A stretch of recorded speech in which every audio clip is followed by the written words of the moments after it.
Hey guys, my name's JT. I've been developing mobile apps for over 10 years, and I use FlutterFlow as a tool to build apps and maintain my current apps that I have on the market today.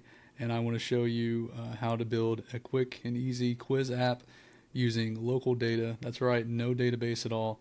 And I'm going to show you how to do that with FlutterFlow. If you're interested in the tool, I'll leave a description for it down in the description below. All right, so let's go ahead and get started.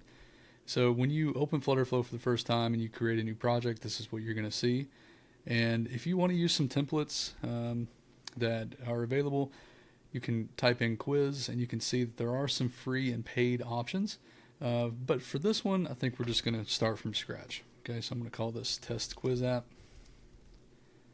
All right, and we're going to start building.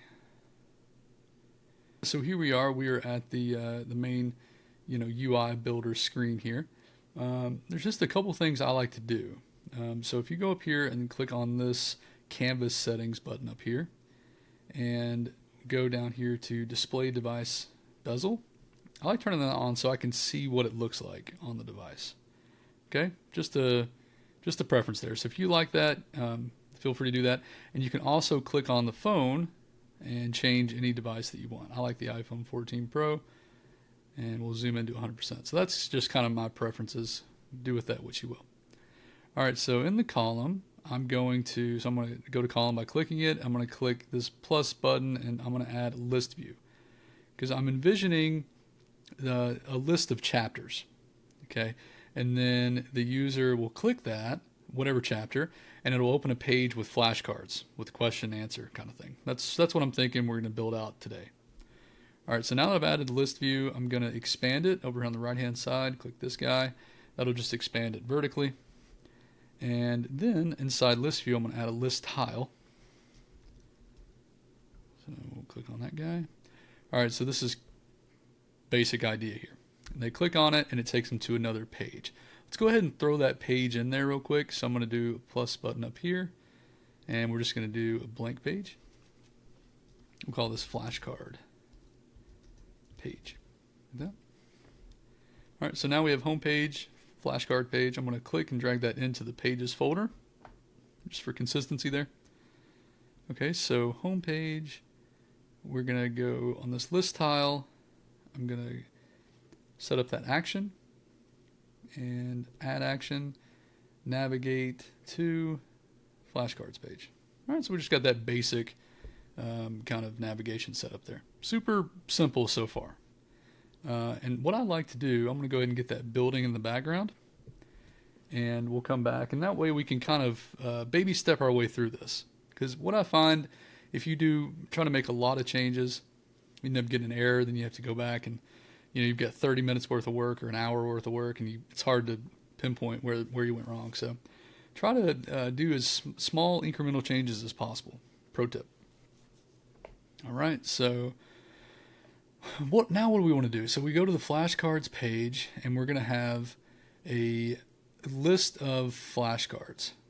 I'm thinking we want each flashcard to take up the whole page, and we kind of here's what we could do. We could do a vertical list and have a bunch of flashcards kind of vertically, and then when you tap one, it kind of flips it around, and tap it again, flip around. Just like super simple. Let's try that. So same thing, we're going to add a list view to this column. All right, we're going to expand it, and we'll go ahead and name this just so we don't get confused here. Flashcards. That is not where I wanted to change. That's okay, we'll keep that there. I meant to do this. Flashcards. There we go. Oh, no enter. All right, so here we go. In this list view, instead of having a list tile, let's try flippable. I think they call it a flippable card. I'll type flip. There we go, flippable card. And by the way, I haven't practiced this at all. This is just like off the rip. So we're gonna make some mistakes, but that's okay. This will give you a good chance to see how I approach errors. Inevitably, you will make mistakes, and you'll have to kind of work your way through it. By the way, this is a widget tree. If you weren't familiar, everything in Flutter is a widget. So we've got a column, we've got a list view, and flippable card. So when I say widget, that's what I'm talking about specifically. Okay, so flippable card has a card front and a card back. Pretty straightforward. Okay. So first thing I want to do is give some padding to this. So on the list view widget, I'm going to go over here. I'm going to click this button so we can do padding on left, top, and right at the same time. So we'll do 10 there. So that looks better already. Okay. That's it for now. Okay. I'm going to switch over to the build, and let's see. I'm going to do an instant reload since we just now had some changes. I want to get those incorporated into this build. And let's see what we got. So far, I'm noticing I don't like the dark mode. So let's switch back over. Let's go into our theme settings here. And under colors, we've got this dark mode theme. I'm just going to turn that off. Maybe we'll come back and add that later. But we'll just turn it off for now. That way we get consistent colors. Okay. So let's load that back up. Perfect. Okay, so now you can see, I'm just going to click this title, and now we have this flashcard. So if I click it, see how it does that already? Isn't that great that FlutterFlow just has all that kind of ready to go for you?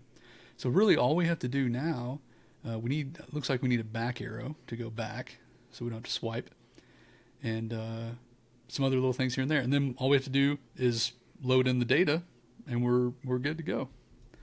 So let's hop back over. First thing I'm going to do is add a back button. So if I click on the app bar, you can see it on the widget tree. It highlights it for me whenever I click it in this UI builder. Over on the right-hand side, there's a show default button. Let's turn that on. And now, ta-da, we have a back button. Easy. Homepage. I'm going to change this to say homepage. Oh, I keep doing that. All right, so now that's it. I mean, now we just have to pump it with some data. Okay, so here's where local data comes in. Okay, first thing that we want to do is create what's called a custom data type. Yes, we can use JSON if you're familiar, but it's a lot easier to deal with our data in FlutterFlow if we create a data type. And you'll see what I mean when we get there. So on this little guy here, we're going to click data type. Okay, we're going to go add plus. I'm going to call this question data, just like that. Okay, so question data. Let's add a few things. So what do we want? We want a question, and we want this to be a string. Pretty easy. Now let's add another one. We'll call this answer. String. Okay, and for right now we're just doing flashcards, so we're not doing multiple choice.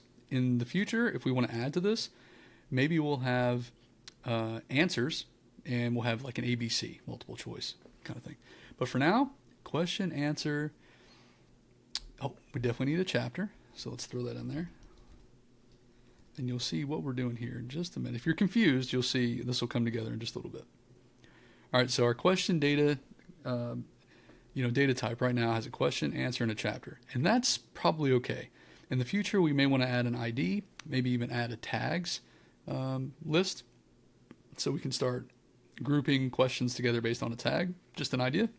But for right now, just clean and simple, question, answer, chapter. Perfect.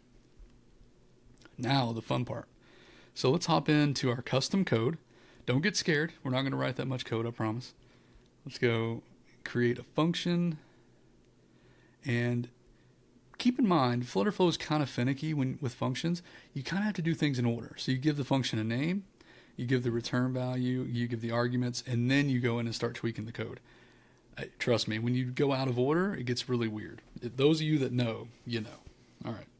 So let's call this get questions. Okay. What is this going to return? This is going to return a list of those data types that of the question data that we just created. So under type, we'll specify data type, right? We want this to be a list. We don't want it to be nullable. And we only have one data type that we've created. So question data should be the only thing available for you to pick there. All right, so now what do we have to do? We have to return a list. I don't want that. Return a list. Simple. Right now we're just returning an empty list. Okay, now, next step. Let's see what we got wrong here. Let's go ahead and build the custom function, make sure everything's behaving the way it should be. We shouldn't have any issues here. Now, FlutterFlow did just come out with an update, and I've noticed that the custom function builds are not, it's not syncing properly. Easy fix, go up here, whatever browser you're on, clear your cache. So I'll do that. Okay. Now, when we go to build, we shouldn't have any issues. It should go away.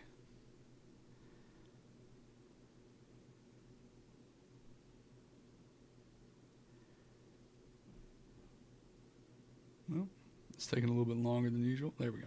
All right, so let's go back and let's rebuild it and just make sure that there's no errors. The project runs. It only takes an extra 20 seconds, but we'll know, again, baby steps. Okay, everything looks to be fine. Flashcards, perfect. All right, now let's create a couple of questions, some sample data here. All right, so inside this array, we're going to define two question data types. So all we have to do is do question data struct. Usually we'll get a little bit of help, but it doesn't look like FlutterFlow is going to help us. There we go. It popped up. So you can see whenever I define this question data struct, we have the three fields that we need. So let's start with question. Let's say, what is 2 plus 2? Something like that. All right, comma, answer.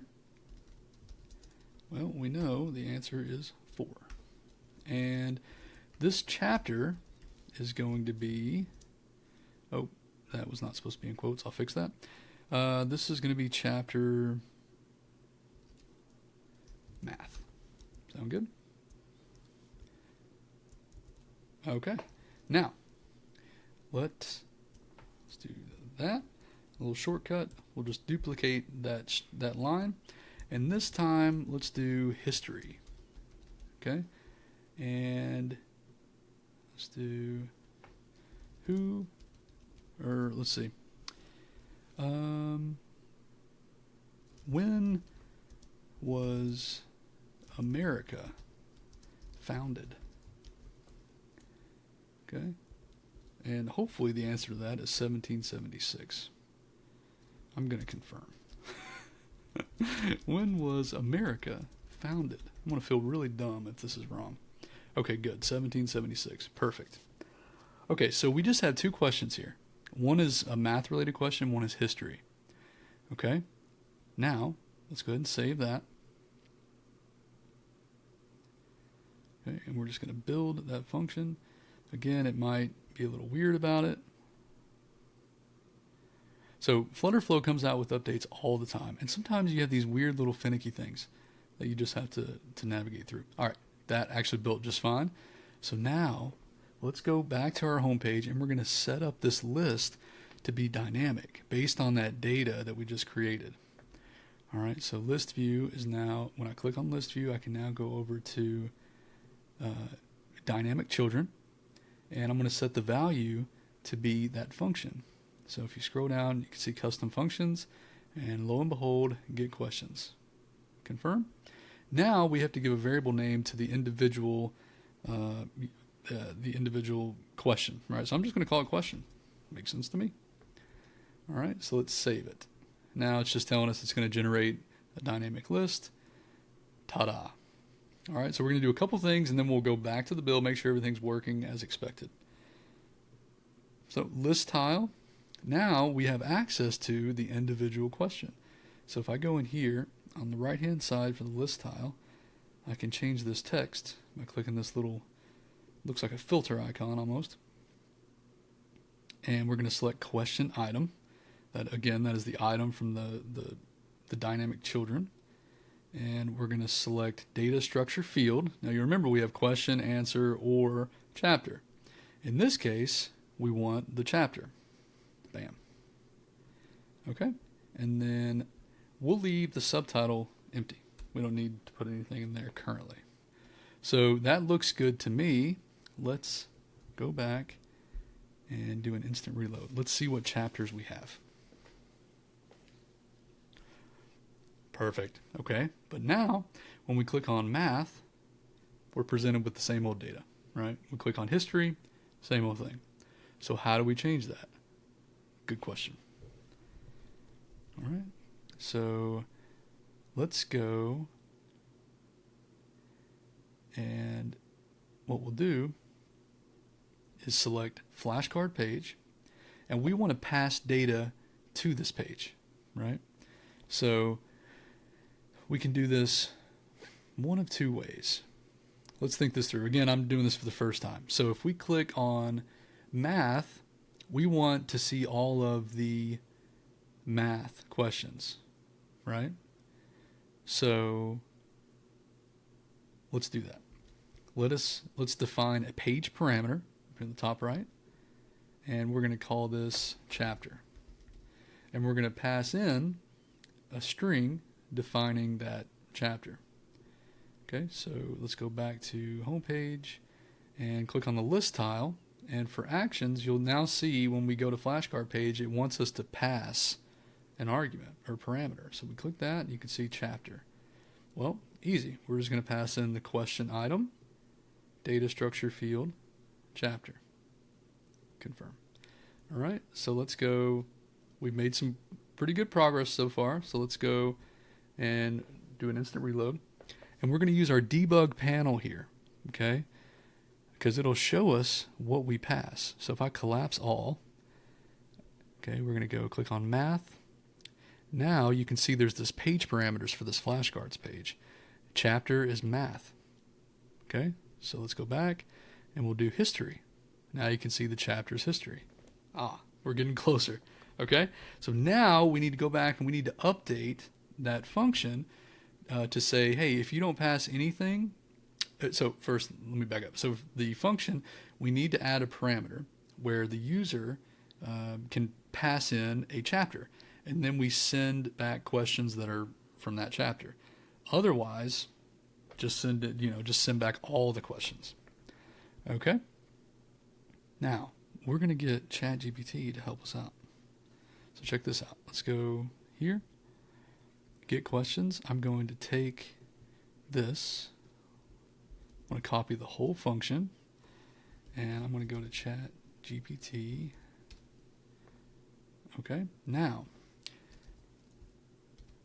I'm going to pass in the function or paste that in. Now I'm going to say modify this function to pull back questions based on a chapter passed. If no chapter is passed, return all questions. And ChatGPT usually does a pretty good job. All right, so let's see. So ChatGPT has our parameter that can be nullable, a chapter. And so we're defining our questions like we already did. So if chapter is null, return questions, so it returns the full list. Otherwise, if this does not happen, it'll keep going and it'll perform this line right here. Return questions where the chapter is equal to the chapter that the user passes in .toList. That's perfect. So I already know that FlutterFlow is kind of weird if I copy the whole thing, so I'm actually just going to copy inside the function, because that's exactly what we want. And then we'll have to add this parameter as well. So let's go back, and we're going to paste that in. Now we're going to add a new argument, chapter, string nullable. Perfect. All right, so let's save that. All right, so now we've updated this function to take the chapter parameter, and it can be nullable. All right, so we're going to have a couple of errors. So get questions, we're now going to pass in empty string. That's fine. We just need to confirm it, and everything will clear itself out. So again, we're not passing a chapter for this list because we want to get all of the questions, so that way we can retrieve all of the available chapters. Okay, and this will build, so that's fine. Now let's go back, make sure everything is good. We're going to do an instant reload and just make sure that everything's building and there's no weird errors that we introduced. Oh, I see one. So we've built this. I'm going to pull up my developer console See if we see any errors. So this is common. FlutterFlow has that error a lot. So we're going to reload and let's just see. I think I know what's happening. So we're not returning a list, and I think it's because the custom function, this line right here. So if chapter is equal null. So I think the problem is this is not working. We need to do another check. So if chapter equal null or chapter is empty, right? And that's different. So a null means that you're not passing anything in. But in our case, we are passing a chapter. It's just an empty string. So this should work now. And if this evaluates to true, then we will return all of the questions. And again, it should return, or it should evaluate to true because our string isn't null, but it is empty, if that makes sense. There is a difference. All right. Everything looks good. So let's reload. See, it's always good to reload as much as you can because I didn't really think there was an issue, but you never know. Bugs get introduced all the time. So now you can see we've got math and history. So when I click on math, we're seeing that math is being passed. I'll click on history. History is being passed. Now, what can I do? I can take that math or that history, the chapter, and I can use that to call the function to get all of my flashcards. I'll show you how to do that. Super simple. The same way that we call the function here, we're going to do in flashcards. The only difference is we're going to pass the specific chapter.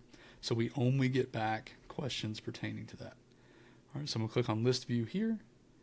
We're going to go to the dynamic children, and we're going to call that function, get questions. And this time, instead of an empty string, I'm going to pass in that page parameter chapter. Now, we should get back the question. Oh, not questions, just question. Okay, save that. Okay. Now, first thing I'm noticing that's just going to bother me. So on the list view, I'm going to go to properties, go down here to spacing. I'm going to give it spacing of 10. So that way it just looks better, right? Okay. Now, the front of the card, we want to be the question. The back, we want it to be the answer. That makes sense, right? So front text is going to be, oh, there it is. Click here. Now, question item. And what do we want? Data structure field question. Easy peasy, lemon squeezy. So now we're going to go to the back. Same thing. Question item. Data structure. Answer. Ta-da! Now, if this works, we will have a working flashcard page, which is a good start to our quiz app. All right, so I'm going to click on math. Yay! So we have what's 2 plus 2? Click it. 4. Very nice. Now we can add some other things, obviously. Maybe you have like a question up here just indicating this is in fact a question, and have answer up here indicating the answer. Just little tweaks here and there that could definitely make it better. All right, it's math. History. When was America founded? 1770. Look at that. Perfect. Now, if I wanted to, I can go back here and I can have another math question. So we'll highlight this and we'll duplicate it and we'll say, what is 2 plus 5? These are really difficult questions, I know. So save that,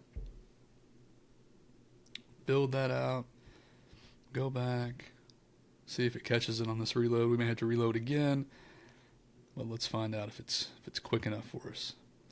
So there's our next problem.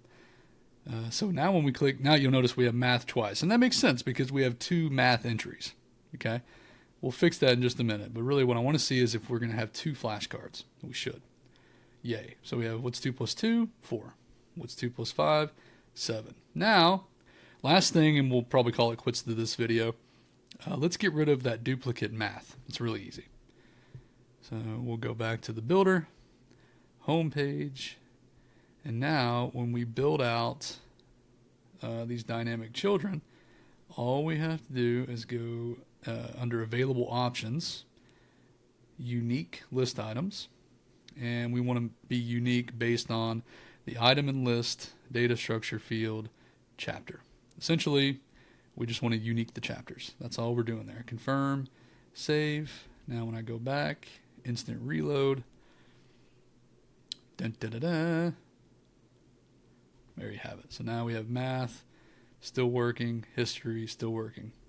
So hope you guys liked it. That is just down and dirty how to build out a quiz app using local data. And you can take that same approach, the building out a list of custom data types in a custom function.